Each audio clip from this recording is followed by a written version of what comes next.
ایک بار امام حسن و حسین میں کچھ رنجش ہو گئی، کچھ رنجش، اور ہم یہ کہیں کہ وہ رنجش ہماری تعلیم کے لیے، ہمیں بتانے کے لیے تھی کہ تمہیں اپنے بھائی سے کیسی محبت کرنی۔ تو جب کچھ رنجش ہوئی تو لوگ امام حسین کے پاس آئے اور کہا کہ آپ چھوٹے ہیں، آپ صلح کر لیجیے، آپ معافی مانگ لیجیے۔ اسی میں سے انہی صحابہ میں سے ایک کسی صحابی نے کہا کہ آپ نے اپنے نانا کی حدیث، آپ کے نانا نے فرمایا کہ جو صلح پہلے کرے گا وہ جنت میں پہلے جائے گا، جو صلح کے لیے ہاتھ بڑھائے گا وہ جنت میں پہلے جائے گا۔ امام حسین نے فرمایا بس اسی فرمان نے مجھے امام حسن سے معافی مانگنے سے روک رکھا، میں یہ کیسے برداشت کر سکتا ہوں کہ اپنے بڑے بھائی سے پہلے میں جنت میں چلا جاؤں۔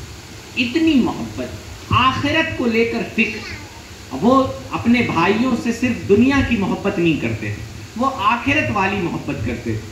وہ چاہتے تھے کہ میرا بھائی آخرت میں بھی کامیاب ہو جائے، میرا بھائی دنیا میں بھی کامیاب ہو اور آخرت میں بھی کامیاب ہو جائے۔ تو امام حسین ایسی محبت فرماتے۔ تو آپ اپنے بچوں کو دین کے نام پہ کبھی کھیل تماشا مت سکھائیں۔ دین اسلام میں کھیل تماشے کے لیے کوئی جگہ نہیں، کوئی جگہ نہیں دین اسلام کے اندر۔ کھیل تماشے، اچھل کود، ہڑدنگئی کے لیے کوئی جگہ نہیں دین اسلام میں۔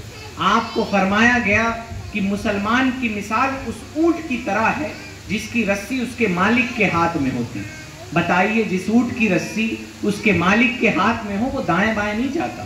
تو ہماری رسی اللہ رسول کے احکام کی پابند ہے، ہماری زندگیاں اللہ رسول کے حکم کی پابند ہیں۔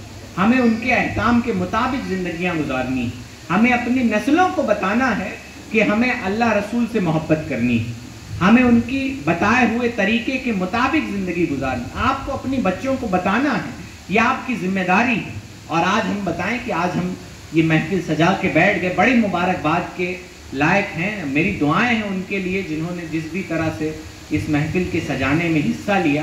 اللہ تعالیٰ ان کے بازوؤں میں مزید طاقت عطا فرمائے، مزید نیک کام کرنے کی توفیق عطا فرمائے، مزید اچھی محفلیں اچھی نیتوں کے ساتھ سجانے کی توفیق عطا فرمائے۔ میں آپ کو بتاؤں، کبھی میری آپ کو نہیں ہم کہہ رہے، لیکن آپ عام طور پہ ہمارے گھروں میں آپ خود کبھی اپنے بچوں کو بیٹھا کے ان کے ساتھ درود پاک پڑھتے ہیں؟ کبھی پڑھتے ہیں؟ آپ بتائیں۔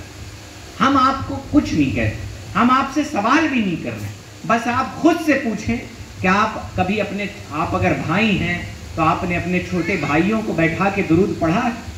آپ اگر باپ ہیں تو آپ نے اپنے بچے کو، اپنی بیوی کو، اپنی ماں کو بیٹھا کے کبھی درود پڑھا ہے کہ چلو بیٹا آج درود پاک پڑھ لیتے؟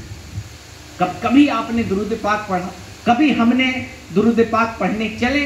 میلاد کے لیے عالم کو بلانا پڑتا ہے، تقریر کرانی پڑتی ہے، اہتمام، اس کے لیے کس اہتمام کی ضرورت؟ ہم اپنے رسول تو پڑھ سکتے، اپنے بچے بیٹھے 3 سیکنڈ میں ایک بار درود پڑھا جا سکتا۔ آپ 3 سیکنڈ میں ایک بار درود پڑھ سکتے، 1 منٹ میں 10-12 بار تو درود آرام سے پڑھ لیں، لیکن ہم درود نہیں پڑھتے۔ فرمایا گیا کہ اہل سنت کی نشانی ہے کہ وہ اپنے رسول پر کثرت سے درود و سلام پڑھتے، لیکن ہم اپنے بچوں کے ساتھ درود و سلام نہیں